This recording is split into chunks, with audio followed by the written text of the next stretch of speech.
there's been a trend that I've noticed every time I've been on whatever, that the women say that they are willing to be in a submissive relationship, but then when we figure out what that means, it doesn't actually mean submission at all.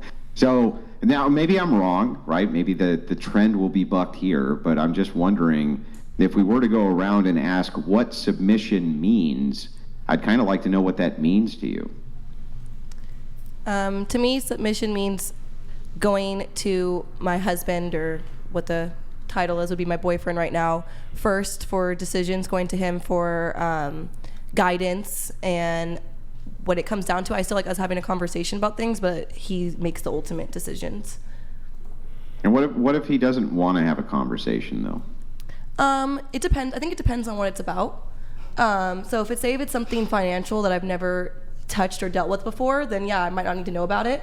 But if it's a significant decision about our children per se, and if I'm a stay-at-home mom, I would like to have a decision what my children are doing, because I'm around them more than he is. So I feel like I should have a say before a decision is ultimately made. Would he have ultimate authority, though, on what decision is made, even if you disagree when it comes to the children? Honestly, probably, because I usually don't care that much when it comes to about anything. But and what about finances?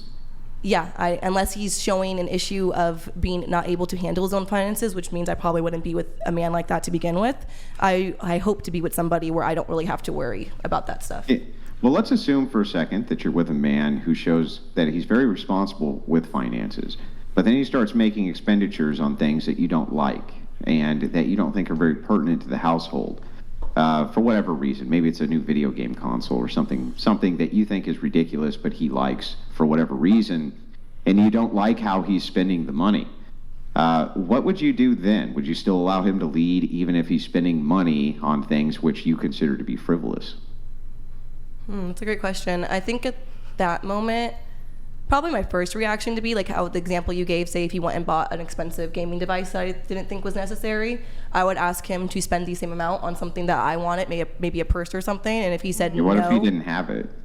He didn't have the money to be spending? Yeah, he had the money to spend on the gaming device, but he didn't have any money to buy you anything. He took the money which was saved and he bought the gaming device. Why does it have to be tit for tat? Then we would definitely be having I would not be okay with that. At that point, I don't want to ever say like, oh, divorce, but I would definitely be like, we need to have conversations about this because you're going to run our family into bankruptcy. It's not even about me at that point, it's about my family. You're not going to ruin my child's futures because you want to be selfish on a gaming device. That means we need to take a step back and refocus our lives and see what's really important, because you're getting too materialistic at that point.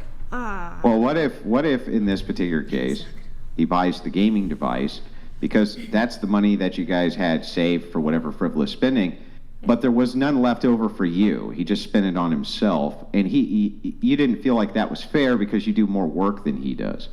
And then it's my turn next time.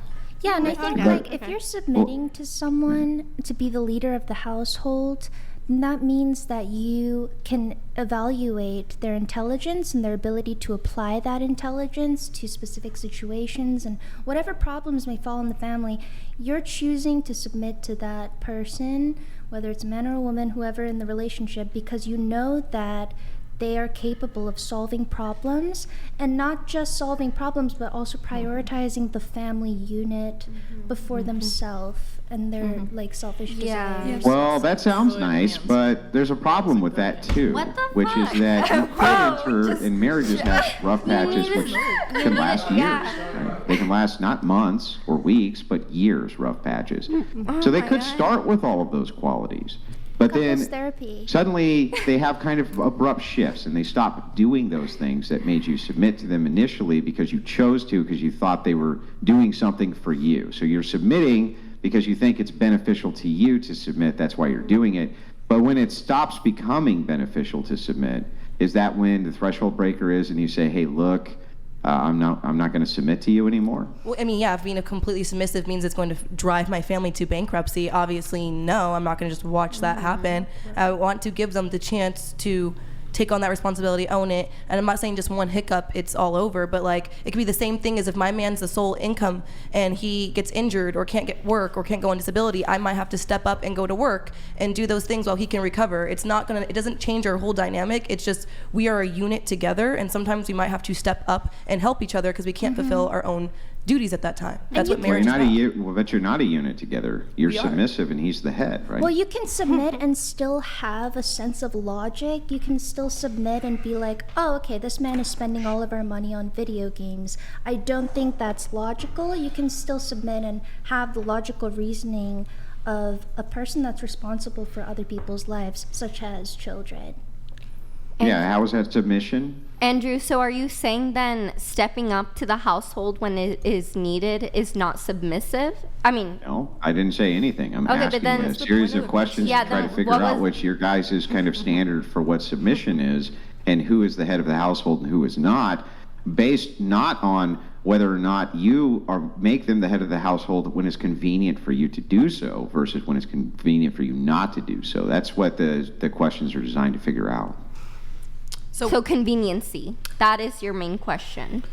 Conveniency. Well, I think that when you reduce it, you find out that yes, it's more about what is good for you versus. So you're only submitting because you think it's good for you. You're not submitting for some other reason than because. What you is the think other that that's reason good to for you? What is the other reason to you, if I don't mind asking? Well, submission generally would have a religious connotation around it.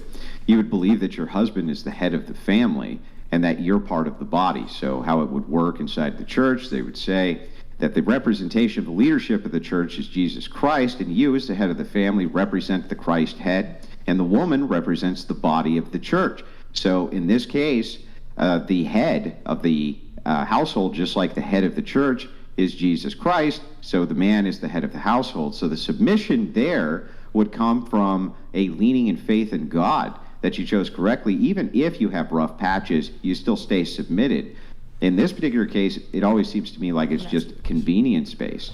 Would you say that the woman would have to, like, I'm just going to say this, and you can correct me if I'm wrong, but, like, worship the man, almost? Would you say that? No. Like, are you saying that? No? No. Okay, then never mind. Haley, what would you do if your man decided to like start blowing all his money in your marriage? How would you go about that?